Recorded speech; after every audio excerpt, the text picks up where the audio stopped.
Ito yung kubo natin, ito yung second gate natin.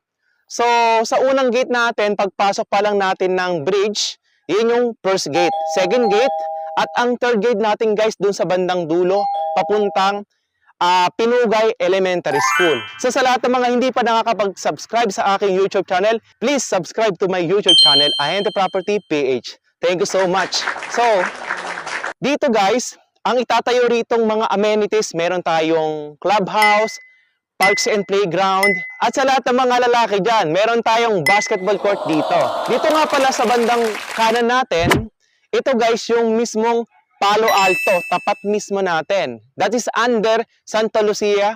Kailan ba ang turnover ng property dito? Usually, 3 years. So, ibig sabihin, kapag nakapag-fully paid ka na ng down payment mo within 2 years, ang construction ng isang property o ng bahay ay 1 year. Pero